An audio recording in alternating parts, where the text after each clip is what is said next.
Before we begin, we would like to acknowledge the traditional custodians of the land in which we are based, the Gadigal people of the Eora Nation, and extend that respect to the elders past and present.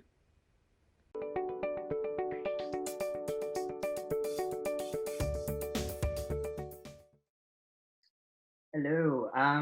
So I was tossing between a few things on what I wanted to talk about, and I think what I landed on was especially because I think everyone's been in quarantine for a little while now, quite a while for some, and I was just like everyone's kind of picking up new skills, and when I was trying to pick up a few skills, so I tried to get back into cooking. I started playing the guitar over there, and one of the things that I found really useful was to go on YouTube and look up basically videos about what people wish they had known when they were first starting out that particular skill. So in that sense, I thought, okay, well, something that might be useful for everyone is if I just talk about things that I wish I had known earlier. So I guess just before I start that, a little bit about me. I went to UNSW. I did civil engineering and commerce, and then I dropped out of commerce because I was not very good at it. But then I picked up computer science because it was something that I really enjoyed. So I mean, if there's one thing that I can, one bit of advice I can give, if you're not enjoying your degree, like start looking at different things. It's a very intimidating process, but it's something that I definitely don't regret. I found something that I was really passionate about. So with that, here's a couple of things that I wish I'd known a little bit earlier. So upskilling yourself. This is pretty important, I would say. So university, a lot of people think it's just going there, making sure that you've studied for all your exams, getting those HDs or Ps in my case, and just kind of that's all it's about. But from my experience so far, I would say that university is more about the skills that you acquire. So it very much is, looking at your social skills, networking skills, problem solving skills. That's something that I know engineering that really helped me with problem solving. And conflict resolution in general. So these are all kind of like life skills that I've definitely found useful. If I could go back in time and give myself advice, I would say focus on those along with whatever you're learning at university as well. So that third point is pretty important. The quest is to become a well-rounded human being.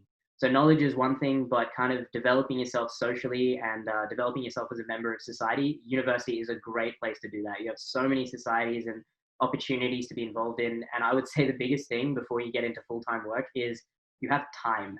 So just use as much of that time as possible because you run out of at least 40 hours a week pretty quickly once you start full-time work. Um, cool. So this is something that took me quite a while, and honestly, it's still something that I'm working on. Balance is really important. I think someone told me this before, and it's just something that I just brushed off and went, oh, it's, like I can easily manage everything that I'm doing. It's not a problem. And I remember, I think it was third year, I was involved in like 3 or 4 different societies as an executive team member. I was trying to do well at university, and then I was also just trying to socialize and get back into fitness and all that kind of stuff. And it was very difficult to manage all that, and I just pretty much burnt out. Like I was really struggling at that point. And even when I started work, I was probably working more hours than I needed to, just because I thought, oh, this is the way forward. Like you have to put in the time and all that kind of stuff. But I think it's very important to understand that it is to some degree about quality, not quantity. So making sure that you're feeling okay and making sure that you're in a good state of mind to do all of your work, whether it's studying or actually working and working on side projects or working on university projects, whatever it may be. You got to make sure that you're feeling up to it. One thing that I've found pretty helpful is, and I've talked to a few people about this, everyone seems to have something now that they find really meditative, whether it is quite literally meditation, or if it's something like a hobby that it just kind of means that you just completely zone out. You can't think about anything else. So I know for some people it's reading. I suck at reading. Like I can read, but I just struggle to read books. I don't know why. For me, music is really good. I find that as quite a good experience. I know other people who are really into fitness, gaming. If that's your thing, go for it. Like if it's something that just zones you out of everything else that you're doing and it's your own time, that's really good. For all the socialites out there, that's another great option. Just hanging out with your friends and chilling out on a beanbag with your headphones and listening to T Swizzle. That's not from experience, I swear. But more or less, I would say that you got to find something that is just your own space. And that'll really help increase your performance in everything else that you're doing, I feel. So getting involved, this is something that I would really recommend. Once again, this is all to do with how much time you have at university. So join clubs and societies that give you a chance to grow. Look at student projects. So I know in engineering, one thing that I never got involved in, I wish I'd gotten involved in like with Engineers Without Borders earlier. I wish I did like SunSwift, Redback, all of these kind of things. Like they seem like really cool projects, and I got exposed to them in my later years when I was working on thesis and some harder courses. So I didn't really have as much time at that point to get involved. But if you're early in your degree, then like that's definitely something you should look into. It wouldn't be reasonable for me not to mention that I went on exchange, because I did go on exchange, and I feel like when you come back, everyone has to mention that constantly. So just so that you know, I went on exchange, and I would recommend it. I think it's a really, really good way of kind of exploring a different place, seeing how other people learn, and it's a whole new world. And I would say, you just need to pass the courses, so you can actually find time to kind of explore and have a look at that culture and experience something completely different. For anyone who's worried about finances, I was as well. There's lots of loans available. Just do a bit of research, and I think the exchange department at UNSW, they can definitely help with that. And I would also say getting involved doesn't just stop at university. So this is one thing that I learned after. There's all sorts of ways that, like, I guess people who've finished university, there's heaps of ways that you can still get involved. So one thing that I found really useful, there's an app called Meetup. That's been really cool. So there's lots of different people with different hobbies and all sorts of different age groups, and you can get involved with them as well. So it doesn't just end at university. So opportunities. This is something that I learned, this value added principle. This is something I learned quite a while ago from one of the executives who was older than me, and he helped me with this. But I remember him saying that the value added principle is essentially looking at something and asking yourself, is this adding value to me? So for example, I remember I was tossing between joining a couple of different societies, and the fact of the matter was one society was offering me something that I hadn't done before, and one society was offering me something that I had done before, but it was just like, I'd be good at it. I know I'd be good at it because I've got experience in it. But I feel like the right decision was to try something new and use that as a platform to grow even further. And once again, university is the best time to do things like that. I still use this principle today. So I know that at work, I had an opportunity to be seconded with Transport for New South Wales. And I just thought, okay, I'm not sure if I want to do that. I might miss out on some projects in my main office. But I knew that it would be a whole new experience. It would be a completely different set of skills. It wasn't exactly what I originally thought I would be doing, but it's been one of the best decisions that I've made for sure. Oh, sorry, it looks like I've repeated the go on exchange part.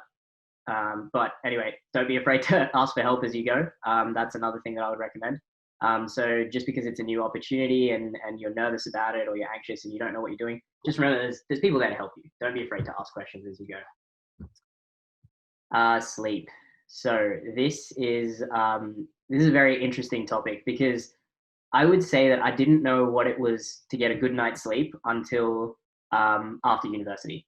So the whole time I was at university, and I regret this so much. I wish I knew what proper sleep was in university. I always thought that waking up tired and all that kind of stuff, it was just because I was studying really hard the night before, or watching too much Netflix or whatever it may have been. But I used to think that was like, that's how I function. That's just it. So that was me at university. My experience at work has been, because there's like a block where you go to work, it gives you a routine. University, you don't really have a routine. You kind of just shuffle around. I certainly just shuffled around and studied late at night, early in the morning, whatever it may have been. But now that I have a routine, I'm realizing how important sleep actually is. When I have 6 hours of sleep, I really struggle at work. I'm like, I've got a headache, I'm just tired, and I can tell that the work that I'm doing, it feels sluggish and slow. Whereas when I've had like, a good amount of sleep and I feel refreshed in the morning, it really makes a difference to work for. Like the day goes by a lot faster. I feel like I'm way more productive. And it's something that I wish I'd known in university, because I feel like I would have done way better. I would have done things quicker, more efficiently, rather than trying to force myself to stay awake and go, I just need to finish this chapter, or I just need to finish this lecture, whatever it may have been. And I remember like actually saying this line. So this is what it feels like to be a functioning human being, because that's actually how I felt after I purchased my koala mattress. So there's my influencer moment. I, for a bit of context, and this is a podcast that I would highly recommend listening to, the Joe Rogan Experience, episode 1109. It's Joe Rogan and Matthew White.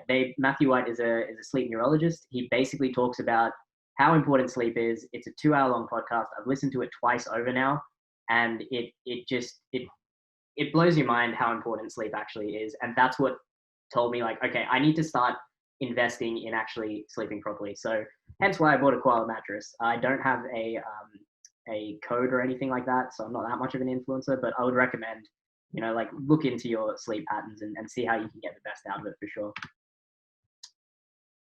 This is something I was talking to my sister about this actually, and she recommended that I talk about this. It's okay to fail. Make sure you learn from it. So one thing that I believe is, like, it is scary, for sure.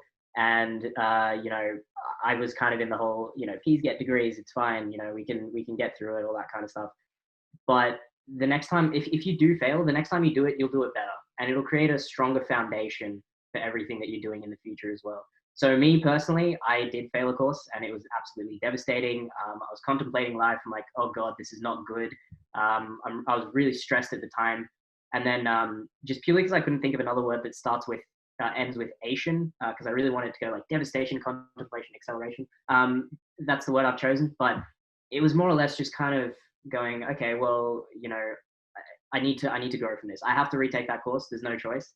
But the second time I did it, I mean, it was easier because I'd already done it before, and it made sense. It made sense a lot more. And I found that later in courses where that was the foundation, I was actually doing a lot better. And that's when I went, okay, well, maybe it was okay. Like, that's it. It was definitely okay, because I think that if I would have just half-assed it and gone, okay, well, that's as best as I can do, I would have struggled in those later courses. But I think it really helped me in the future. So I would say just learn from it. Not necessarily university-wise, it's just general advice as well. Networking. So I'll be quite quick on this, but networking is something that I really believe in, and I think it's very, very important. So some barriers to entry. To quote Eminem, "Knees weak, arms are heavy." You feel, the first time I went to a networking event, I came out of it extremely sweaty and nervous. Like, I did not enjoy it. I absolutely hated it. I didn't like talking to people, and trying to figure out my whole life in like 5 minutes with a few, companies and all that kind of thing. But it's not just all about the resume. Like, don't just think that's all they want. People really want, and this goes back to that point of well-rounded human beings. People want to see that, you've put in extra effort, and, you're someone that they would enjoy working with and who can actually do the job as well. And there's a lot of perks to networking. There's a lot less social anxiety. So now I go to like networking events, not a problem. Just talk to people, have a bit of a laugh and all that kind of stuff. And then you talk about work and discuss all sorts of things. It's really good. My small talk abilities have gone up a lot because you meet a lot of people very quickly. Opportunities, they go up as well. And alternate pathways. So I've never actually applied for a job online. I never went through the traditional processes of, doing the online application, going through the interview stages, doing the group assessments, all sorts of other stuff that comes in between. I was fortunate enough, like, I just networked with some companies, got to know them, eventually sent them my resume, and I got hired that way. And then it was my foot in the door, and then that's what eventually led to a grad job. So just remember, like, there are alternate pathways, and I really believe that networking is one that's quite underestimated in how valuable it can be. One other thing, please don't forget to network socially. Only recently I've started socializing with people who are outside of my normal university engineering friends. So I've started talking to a lot of creatives, photographers, videographers, all that kind of stuff, and they have a completely different way of thinking. It blows my mind. Like, the way they see the world is so different to the way that I see it. And I think it's, again, going back to that well-rounded human being thing, it's a really good opportunity to meet other people from different faculties. So if you can do that at university, that's a great time to do it. So join a music society, join photographer societies, videographer societies, whatever it may be. Join something that's outside of your bracket. I think you learn a lot that way as well. This slide was just an excuse to get some dogs in the presentation. But this whole thing about, I think I know what I'm doing. You do. You definitely do. You have a lot of skills from university. Just remember that. You've learned a lot.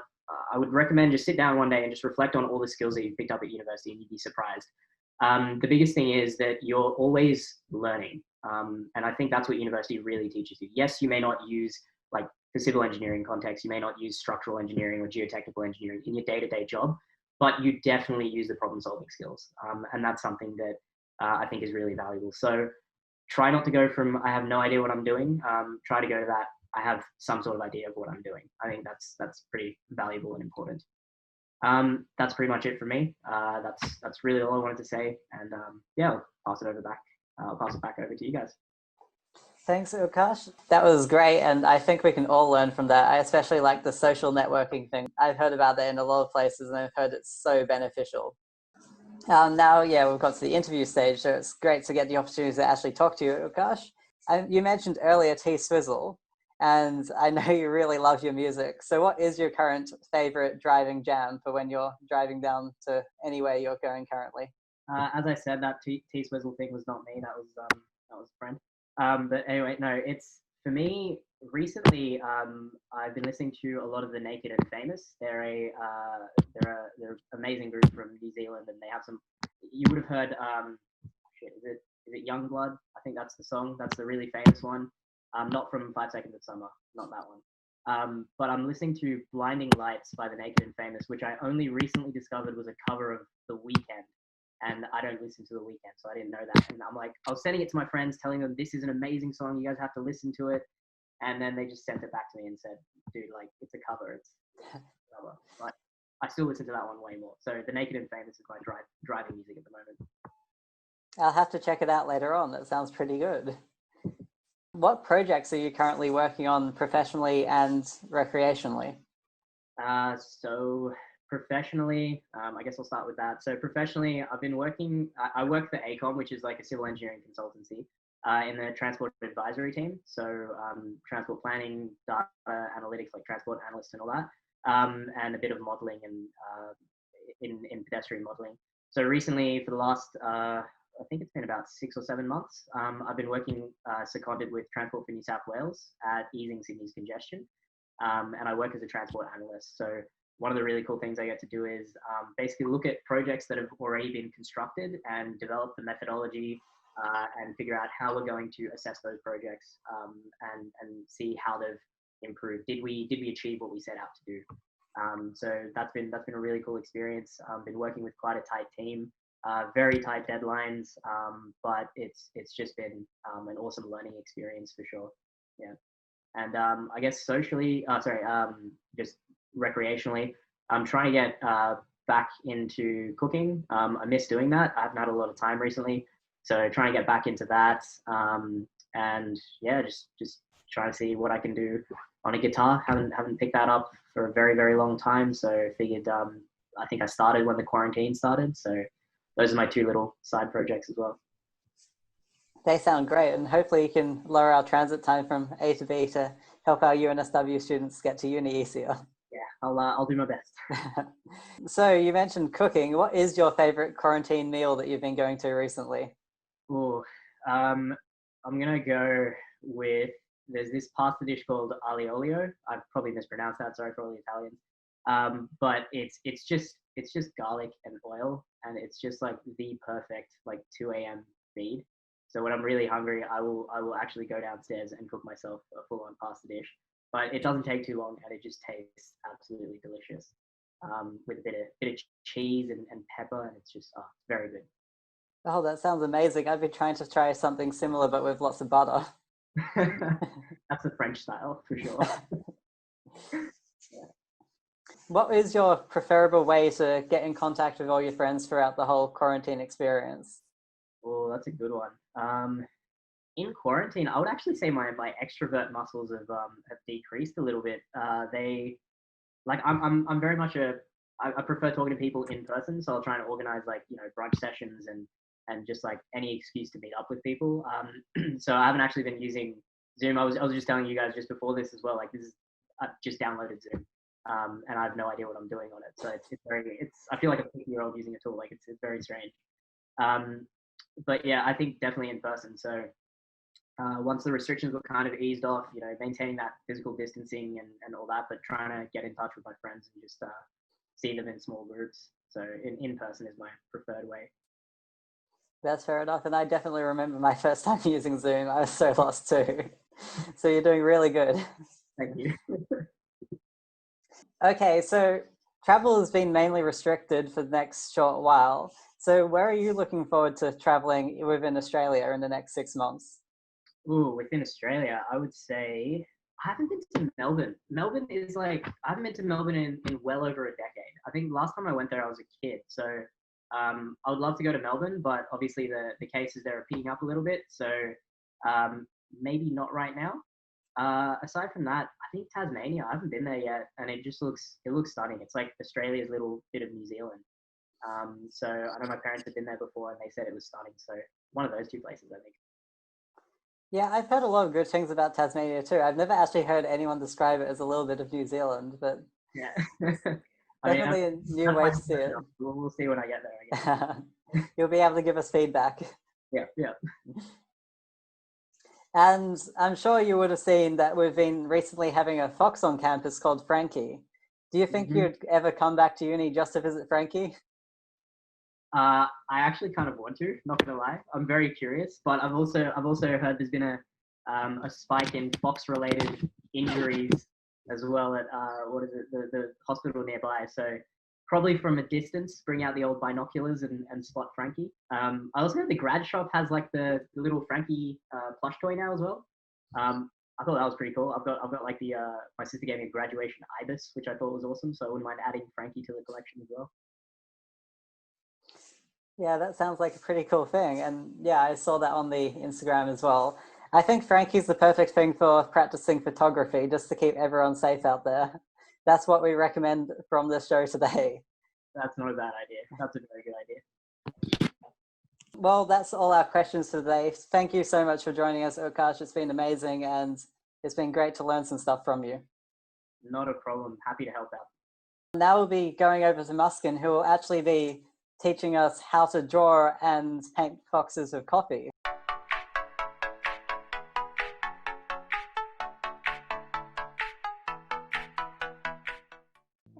Hi guys.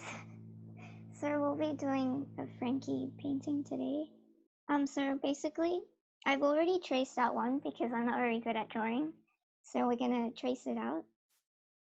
And so I'll show you guys how to draw a fox. So we're gonna start with the ears. So we're gonna draw a little bit of fluff. And we're gonna draw the ears again. And a little bit of fluff. And a little bit of fluff. And so you want to curve it down a little bit and go up like this and draw a little bit of a mouth and this. So if you don't want to draw a fox, you could also just paint straight away, but that's okay if you want to trace something out before. So you kind of have an idea of like what you want to paint, what you want to do. So it helps out a little bit. That's completely fine if you don't want to. And a little bit of fluff. And then the eyes. We're going to draw the shape, so you could pretty much draw it any way you want. That, and you want to draw the legs like this. Connect it a little bit.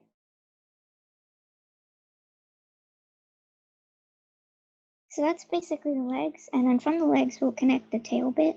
So you want to make the tail as fluffy as possible because it's a pretty signature thing for a fox. And we'll draw it out like that. And draw a bit of that.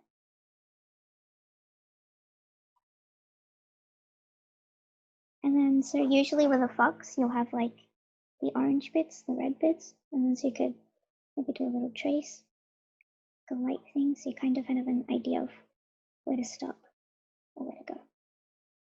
There we go. So I'm gonna take this out now. So we're gonna make the coffee now. So I'm gonna have different shades of coffee. So if you want to have a light shade, so it'll be approximately 1 part coffee and 2 parts water. If you want a darker shade, then it'll be 2 parts coffee and 1 part water. So basically, the thicker the consistency of the coffee, the darker it'll be.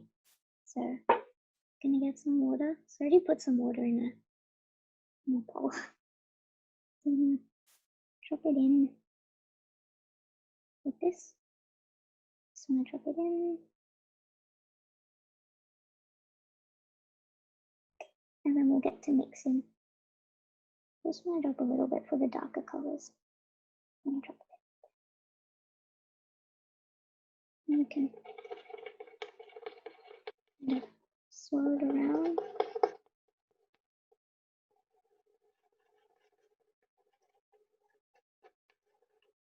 So also this way you can have a look like how light you want. So maybe with a little bit of more water for this one. There we go. And then you can also test it out on a piece of paper, how light you want it. So like that, which is good color. So this is the medium one, a little bit darker, and then the real dark one, like that. Like that. So, and then if you want it a little bit more darker, you could always add more coffee in later on. I'm gonna put this there, and then we'll start painting. So like a tip for painting with coffee is light strokes, which will help because you're using a lot of water in it, so you don't want the water to go through because this isn't watercolor paper, which generally deals better with more water. So you just gonna push it back. So you wanna start out with a outline like this. Natural.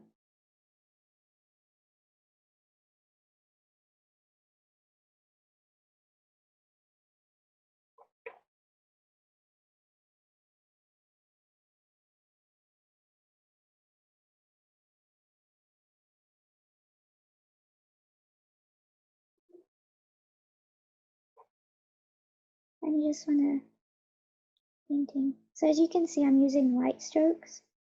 So that way, like that. So I also didn't add a lot of water. I could have added a bit more. But so if you do add a lot of water, what you want to do is maybe like wipe it off or something like that, so the water doesn't leak through the paper. And so that you have more flexibility with painting as well, like that. So as you can see, that was a lot there.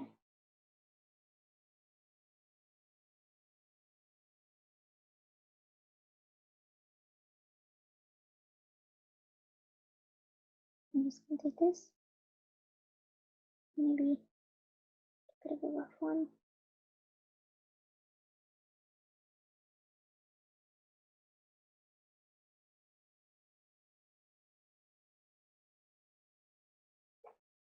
Keep going with the light strokes.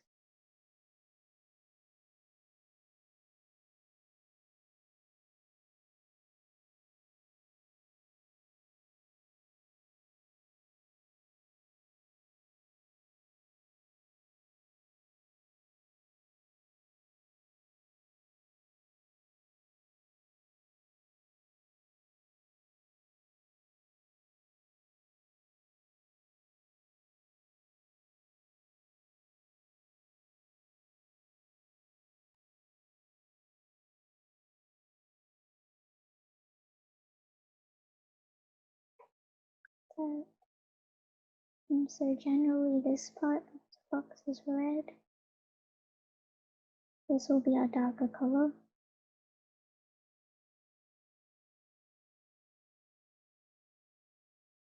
I'm just gonna get it.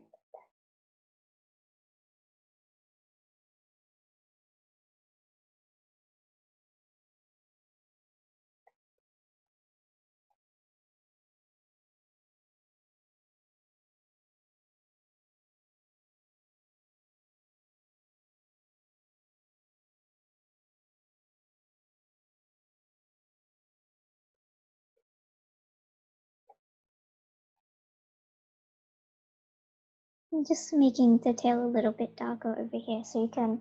So because the coffee dries really fast, you could always go over it again to make a darker layer like that. Or you could always add more in. So you can trying to make it a bit more even over here. And then maybe like a little bit of a drop. Looks more natural like that.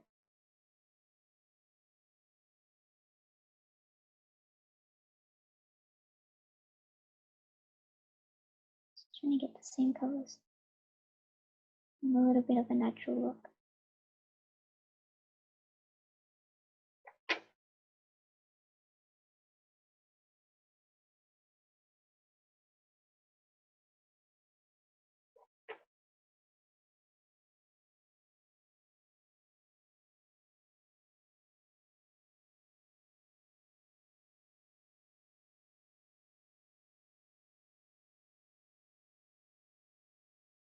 A little bit like that. So that will be the dark parts of the fox. And now we're gonna, so the white parts, we're gonna use a lighter color. And we'll test it out over here. It's light enough, and as you can see it is. Let's start with that. This one.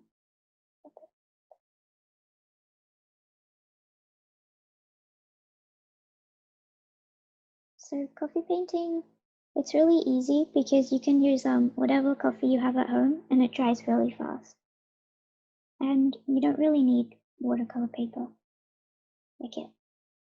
Won't really go through.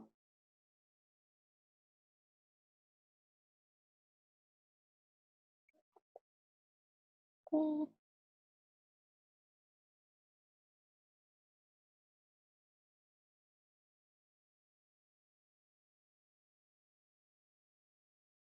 Like that.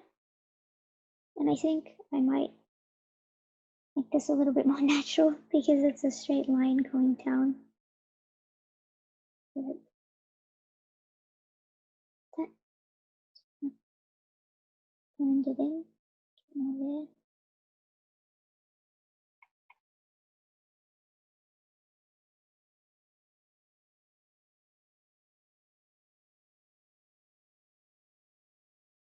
Yeah.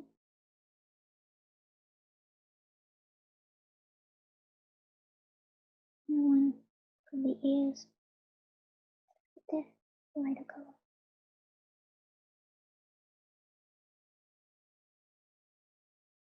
And you can use the coffee that around it as well if you want to make it a little bit darker to like blend it in like that.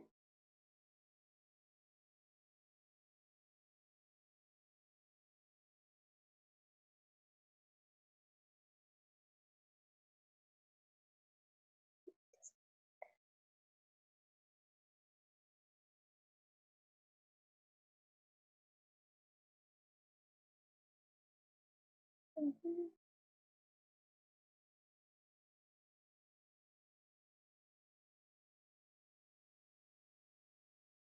There we go. That's our fox. So you guys could maybe do other stuff with it, like maybe draw grass at the bottom or something like that. And you guys have full creativity to go wild with that. So, yeah. Okay.